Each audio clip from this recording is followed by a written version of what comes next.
The alarm clock rang at the usual time, 6 a.m., and my wife Anita and I got up to start our day.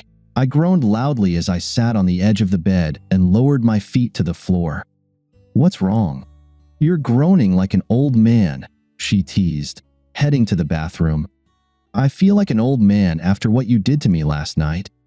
I heard her laugh in the bathroom, recalling the previous evening. She had been very energetic that night. Today, she was leaving on a business trip and would likely be gone all week, leaving me home alone. I was not looking forward to it. I heard the shower running and thought about joining her, but then decided against it. She had taken too much out of me the night before. When I later returned to the bedroom, she looked lively, while I sat feeling sorry for myself. "Come on, old man. Get up and go. We need 2 breadwinners to pay the mortgage on this place." All right, I'm moving," I said to her as I made my way to the bathroom to relieve myself and take a shower. Later, we met downstairs for breakfast before she headed to the airport and I went to work. Anita is a lawyer, and we both work at a medium-sized manufacturing company in St. Louis. She specializes in negotiations and travels with teams when they work off-site. This trip was for negotiations on a new subcontract with a major aerospace firm in Denver. She goes on such trips several times a year, each time being away for at least a week. She was 35 years old, and 12 years ago, she had graduated from State University with honors. Anita is very attractive, 163 centimeters tall, 57 kilograms, with beautiful feminine facial features and measurements of 86-61-89. I am madly in love with her and desire her immensely.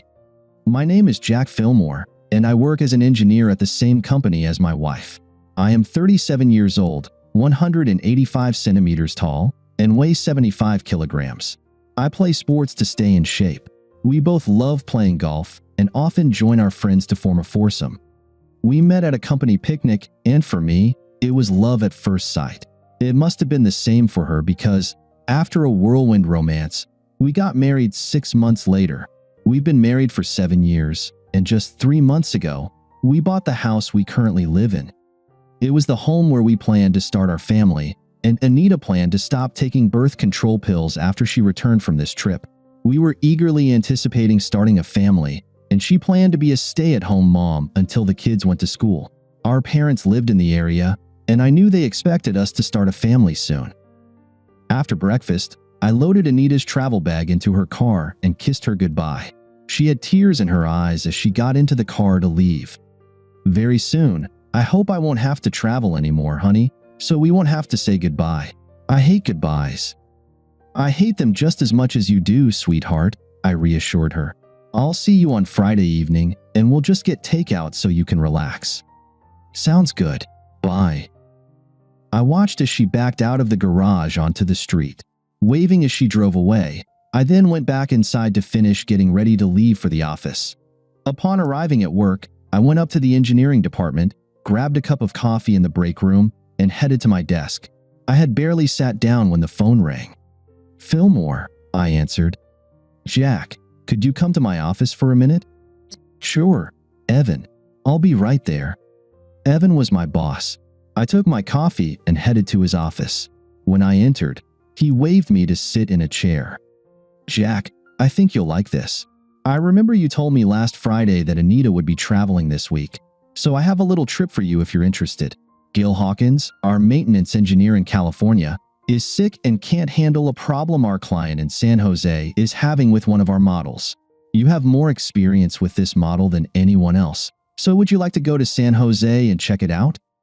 "Well, there's nothing special going on here right now, and you're right, I'm free this week. So when do you want me there?" "Right away. Let Kathy book your reservation and tickets, call the client to let them know you're coming, and find out what the problem is." "Sounds good. I'll take care of it." I started to feel a bit more enthusiastic about life. I can swing by home, pack my things, and fly out this afternoon. I'll be at the client's place in the morning. "All right, safe travels." Stopping by Evan's secretary Kathy's desk, I told her what I needed in terms of flights and reservations, then went to my desk to call the client and determine their issue before heading home to pack. On the way home, I smiled to myself because I had a plan forming in my head. If I finished quickly, I could surprise my wife by stopping in Denver on the way back. The prospect of spending a couple of days with her in Denver was becoming more exciting by the minute. While waiting for my flight at the airport, I called Anita on her mobile phone, but she didn't answer, so I left a voicemail saying I'd be staying with relatives for a couple of days and to call me on my mobile in the evenings. Everything went smoothly. I was at the client site on Tuesday morning, made the necessary equipment adjustments, and by noon, everything was tested and working satisfactorily. Back at the hotel, I called the airline and booked a flight that would get me to Denver by 9 p.m. local time. Checking out of the hotel in San Jose, I headed to San Francisco Airport, where I had dinner. While eating, Anita called me on my mobile, and we talked for a few minutes. She asked how my relatives were doing, and I replied as if I were staying with them. She told me the negotiations were progressing, but that she was tired and planned to have a quiet evening in her hotel room. We said our goodbyes with expressions of love, and after finishing my meal, I boarded my flight. At 9:45, I checked in at the hotel front desk for Anita's suite, and after verifying my identity, I was given a key card to her room.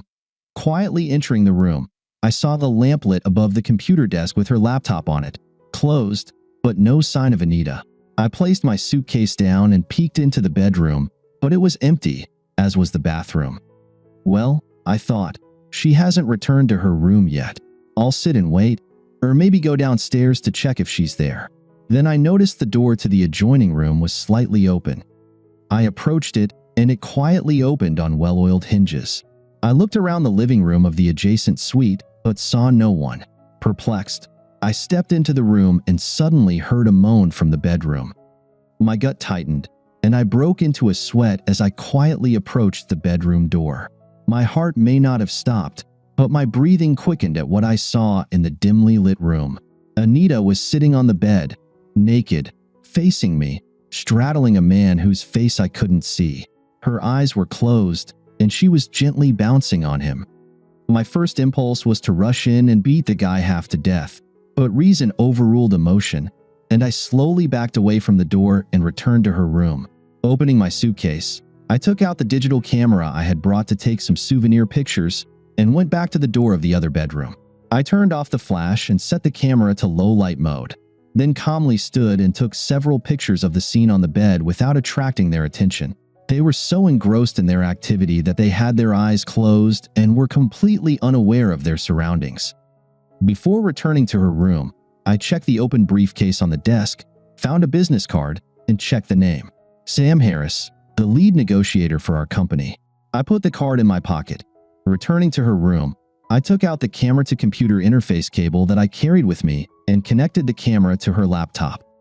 Our laptops had the same photo software, so uploading the pictures from my camera and setting one as her desktop background was easy. Then I packed the camera back in my suitcase and quietly left her room. Before leaving, I heard her scream as she climaxed. I nearly broke down right there, but continued walking to the elevator.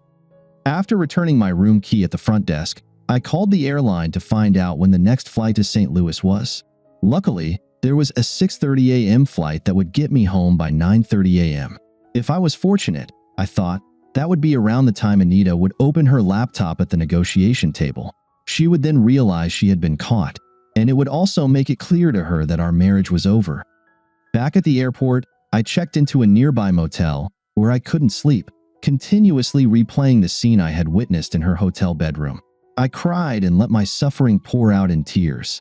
When I left the motel at 5 a.m., I was still teary-eyed, my mind focused on ending our marriage as soon as possible. Arriving back in St. Louis, my mobile phone started ringing as I got into the car. Seeing that it was Anita calling, I turned it off and headed home. When I entered the house, the home phone was ringing, and checking the caller ID, I saw it was Anita again. Switching the phone to the answering machine, I listened as she sobbed into the phone. "Jack, please call me right now. I need to talk to you, honey. It's important." I ignored her tearful pleas, got up, changed clothes, then went and rented a truck, and returned home to start packing my things. If my calculations were correct, she would arrive around 4 p.m., and I wanted to be out of the house by then. It took a couple of hours, but I managed to move all my personal belongings to a rented storage unit. Before packing, I called our lawyer and arranged a meeting for the afternoon. After unloading my things at the storage unit, I met with our lawyer and asked him to start the divorce process immediately.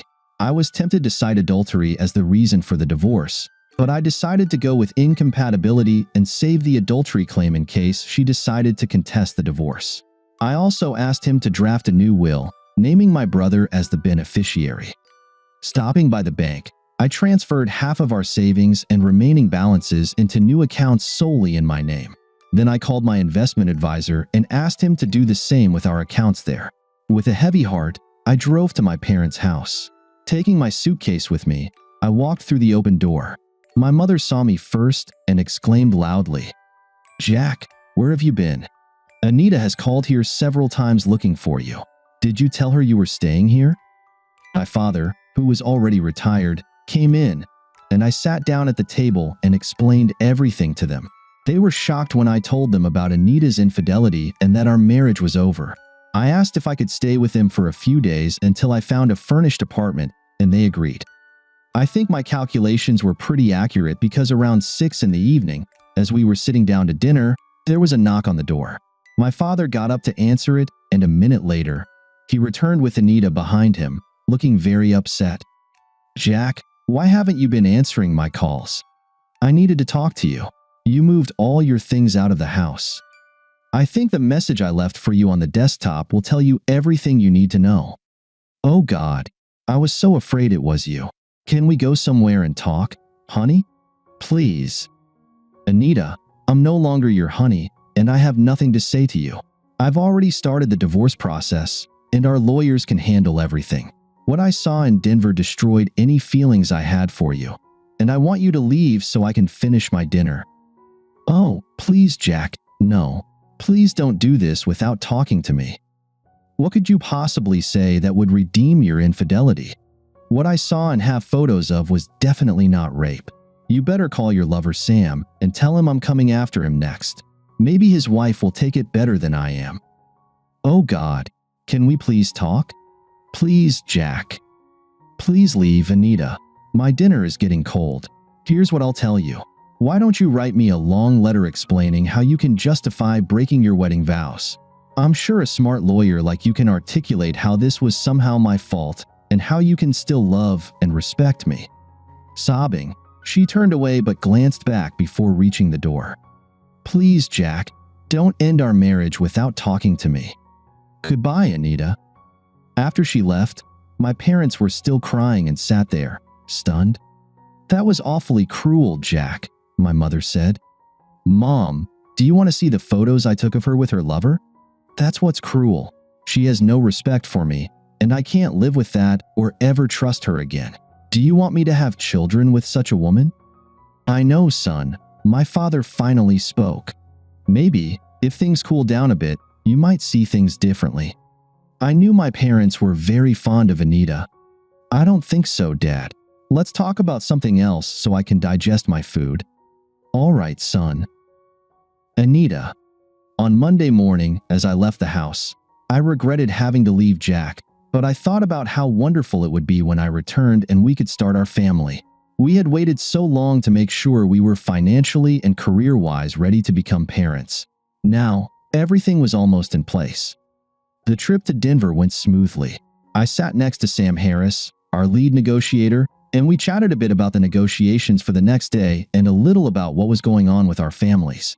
He knew that once I got pregnant, I would leave my job, and he said he would miss me. Sam was 48 years old, had been married for 20 years, and had 2 school-age children. Sam and I had been a negotiation team since before I got married, and we were very comfortable with each other. The other 2 members of our team sat behind us, having their own conversations. When we arrived at the hotel in Denver, we checked into our rooms, and as we usually did, Sam and I got adjoining rooms. Initially, this was done to facilitate evening strategy meetings, but about 10 years ago, sex became involved, and we convinced ourselves it was a way to relieve stress after a long day of negotiations. At the time, we told ourselves it wasn't really cheating if it helped us at work. Sometimes, we laughed about it. Then, after Jack and I had been married for a couple of years, I started to feel uneasy, and we stopped. Finally, During particularly grueling negotiations, Sam asked if we could do it again to relieve stress and anxiety. I reluctantly agreed and quickly got swept back into it with him. The thrill of cheating and not getting caught significantly boosted my libido at home, so Jack benefited from it too, and I didn't feel as bad anymore. On the first evening of this trip, we didn't meet because I felt tired after dinner. However, after our first day of negotiations, I agreed to go to his room the following evening. I don't know when or how Jack found out or how he got the picture, but when I opened my laptop the next morning and turned it on, I was stunned by what I saw on the screen. Sam was sitting next to me, and when he saw it, he quickly closed the lid and asked his colleague across the table to excuse us for a few minutes. We took the laptop into the hallway. He was furious. "What kind of damn do you have on your desktop?" he asked. "I don't know, Sam. The last time I turned it on, it wasn't there." I was still in shock. "Let me look again." Opening it once more, we both looked at the picture. "Damn, that's you," he exclaimed. "Me? How could that be me?" "I don't know, but it's you, and underneath you, that's probably me, though you can't see my face." "Did you leave your laptop unattended yesterday?" "No, it was with me on the trip and in my room while I was in yours." "Could someone have gotten into your room with a camera?" "I don't think so. The door was closed, and I assume it was locked." "You need to go back to the hotel and try to find out if anyone was given a key card to your room last night. I'll handle things here. Try to contact Jack and find out where he was last night." "It couldn't have been him. I talked to him last night at his relative's place." "Did you call him on his relative's phone?" "No, he asked me to call his mobile."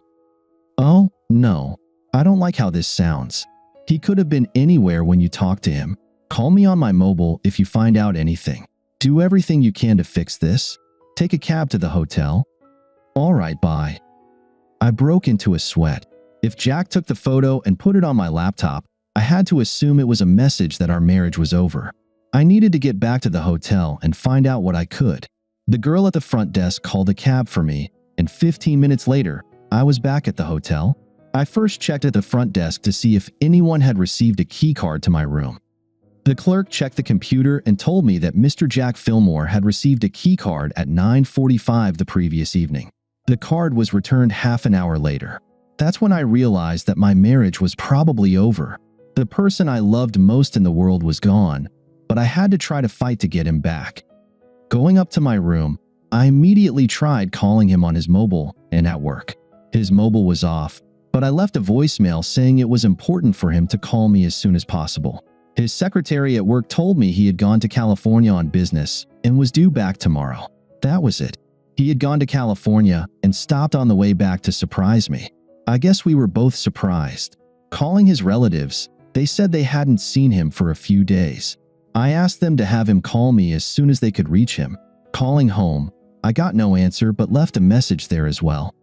I sat in the room and cried.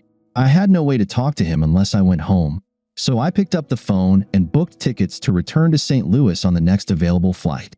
After packing my things, I called Sam on his mobile and told him what I had found out. He was silent for a minute before speaking. "Anita, I think we are both facing divorce or something worse." "What could be worse than divorce?" "In the company we work for, there's a policy prohibiting close relationships between senior employees. We could both get fired. That would look bad on our records." "Oh God, I should have known that, but as far as I'm concerned, losing Jack would be much worse. Losing my family would be terrible too, but you need to get back to St. Louis and find Jack. Maybe he will listen to reason. I've already booked tickets for a flight that leaves at noon. I need to be back there by 4:30. For my own sake, I need to find him and talk to him. I'll let you know how it goes. I'll have to stay here until the negotiations are over. I'll be waiting for your call." We said our goodbyes and hung up. Grabbing my bag and laptop, I hurried to the lobby, checked out of the hotel, and took a limousine to the airport. The entire way to St. Louis, I prayed that Jack would talk to me. I had to explain that it was just sex and it didn't affect him. I had to lay it all on the line, hoping he could see my infidelity as nothing more than meaningless sex. When I got home, I didn't notice anything unusual at first, But when I entered our bedroom, I saw that all his clothes and personal items were gone. I realized he knew everything and had left me. I needed to find him. After many fruitless phone calls, I finally decided to go to his parents' place to see if he was there or if they had any idea where he might be. He was at his relative's house, and his reception made me sick from the callous cruelty. He told me that he was in the process of filing for divorce and did not want to talk to me, saying there was nothing I could say to change his mind. After sarcastically telling me to write him a long letter explaining my position, I left, got into my car, and cried. The family we had planned would never happen. We would never grow old together or share the joy of grandchildren. From a selfish standpoint, I was even more distressed by the thought that by the time I found another husband, I would be too old to conceive a child. Finally, I started the car and drove back to our empty house. Jack.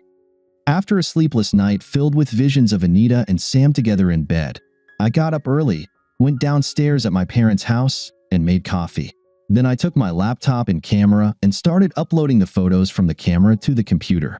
I thought I should see if I could identify Sam in the pictures. Looking at the photos, I couldn't clearly see Sam's face, but then I noticed something on his right hand, which was reaching for Anita's chest. Zooming in, I saw what I needed, a tattoo, and zooming in further, I could see it was a heart with the word Marie. Sam's wife's name was Marie. That was all I needed. So I went back upstairs, took a shower, and got ready for work. When I came back down, my mom was already up and making breakfast. Later at work, I burned several CDs with the photos I had taken, including the one showing Sam's tattoo. I also printed several sets and put them all in a folder. Then I went to our HR department and asked for a meeting with the manager. Eventually, Phil and I met. Our company wasn't that big, and we played golf together. I took a set of photos from the folder and laid them out in front of him. "What are these, Jack? Pornographic photos?" He smirked. "Sorry, Phil, they might look pornographic, but that's my wife and Sam Harris, and the date and time stamps show they were taken on Tuesday evening in Sam's hotel room in Denver. They were there on a business trip for the company." "Damn, Jack, I'm really sorry. What do you want me to do?" "You can fire them both for violating the company's code of conduct clause in their contracts. We've never enforced that before. Are you sure you want to go through with this? It will bring their affair to light. I suppose this means you're planning to divorce Anita because of this?" "I've already instructed my lawyer to prepare the papers, but if you don't act on this, I'll sue the company." "All right, Jack. I'll refer this to our legal department and get the process started. Then I want to see my boss, Evan, to tell him what was happening in my life." He was appropriately horrified by what I told him about my wife and Sam Harris. When I asked for the rest of the week off as vacation, he readily agreed. Before I left, he congratulated me on the good work I had done during my trip to California. The client had called and praised me for how quickly I resolved their issue and got their production line back up and running. He also asked if I would consider taking on the job in California, as the current field engineer was retiring due to health reasons. I told him I would think about it and give an answer when I returned to work next week. As I was leaving Evan's office, his secretary Kathy stopped me. "Jack, your wife was here looking for you. She said she would come back later." "Kathy, under no circumstances do I want to see my wife. Please let her know that when she returns." "Oh my God, Jack. I'm so sorry. I didn't know there was a problem." "There's a big problem, Kathy. We're getting a divorce. She and Sam Harris were having an affair. I knew that by noon, everyone in the company would know." Kathy loved to spread gossip. Then I returned to my desk and called Marie Harris, Sam's wife. I knew her from company picnics and understood that my revelations about our spouses might be very hard for her to hear. "Marie, this is Jack Fillmore." "How are you, Jack? I talked to Sam last night, and he asked if there were any updates from you, but he didn't say why you might contact me." "Marie, we need to talk as soon as possible." "All right, Jack. Can you come over now? I have a hair appointment at 1 p.m., but I'm free right now." "Are you still living on Fremont Street?" "Oh, yes." "Great. I know where you are. I'll be there in 15 minutes. As I drove to the Harris residence, I was filled with dread about what I was about to do to this woman and her family. But I knew Sam had to face the consequences, and Anita had to make her own decisions. "Hi, Jack. Come on in. Would you like some coffee?" "I just brewed a fresh pot," she asked, inviting me into the living room. "That would be great, Marie. Just black, please." She returned a moment later with the coffee and sat down in a chair across from me. "So, what's this about?" I considered breaking the news gently, but decided it was best to get it over with quickly. "Marie, I caught your husband and my wife making love in Denver, and I'm pursuing a divorce from Anita and seeking to have them both fired. I hate to be the one to tell you this, but it will soon become public knowledge, and I wanted to prepare you. I have photos to back up what I'm saying, if you want to see them." I watched her face to gauge her reaction and was surprised by the lack of any real response. "Jack, I guess I suspected he had been fooling around on his business trips for many years, but I hoped it wasn't true. Sam has always been a loving husband and father, and I didn't want to rock the boat, but I knew that someday something would happen and their affair would become public. I suppose this is it. I sympathize with you and your marriage, and from my perspective, I'm sorry that Sam might get fired. He's getting older, and it may be hard for him to find another job that pays as well. Now I have to decide what to do. Do you want the set of photos I have?" "Yes, leave them, and I'll try to find the strength to look at them." "I'm really sorry, Marie, but I couldn't let this go. Anita and I were planning to start our family, but I can't live with someone I don't trust or respect. The mother of my children needs to have both." "I understand, Jack. Thank you for telling me. I wouldn't want to hear about it from other sources first. And let me say again how sorry I am for you and Anita. I'm sure she's as devastated and remorseful as Sam will be when he finds out I know about his affair. If it were just a one-time thing, it would be easier to forgive, but I believe this has been going on for years, and it's hard to accept now that it's out in the open. I have my pride, and I need to keep my composure. If there's anything I can do, let me know," I said as I left and headed back to my parents' house. It's been 6 months since I initiated the divorce process. This morning, I received a copy of the divorce settlement agreement with Anita. I never spoke to her or saw her again after she came to my parents' house. My lawyer handled everything. I gave her the mortgaged house with the expensive furniture and furnishings to waive all claims against me. Additionally, I removed my name from the mortgage. She took full responsibility for the payments. Of course, without a job, she had to put the house up for sale, and she lost money on the deal. She tried to contest the divorce, but I threatened to change the grounds to adultery and post the photos of her and Sam online if she didn't sign the papers within 48 hours. She signed them within the required time, and so today, I'm a free man. I guess she decided she didn't need me that much after all. In any case, she was fired from her job, but being a smart lawyer and negotiator, she found another job within a month, not earning as much and without the benefits her tenure provided at the old job, but I heard she's managing and dating again. Good luck to her new guy if she finds one. I wonder if she told him about our divorce and its reasons. Maybe I should enlighten him? Marie divorced Sam and cleaned him out financially. He also found another job after being fired, but he's struggling to pay alimony and child support on his new salary. I currently live in Santa Maria, California. It's a quiet place near the coast, halfway between the Bay Area and Los Angeles. This location allows me to work in both the southern and northern parts of the state. I moved here about 4 months ago and rent an apartment in a complex with other singles and young couples, most of whom are trying to save money for a down payment on a house. Housing here is expensive, and it takes a lot of money to buy on the market. I have a steady girlfriend who lives in the same complex. She is divorced, like me, but we are comfortable together, and I think we will see how things progress in the future. Since I travel so much, I really need to trust the person I marry, but I need to take that step before too much time passes if we want to start a family. Biological clocks keep ticking. Thank you for listening until the end.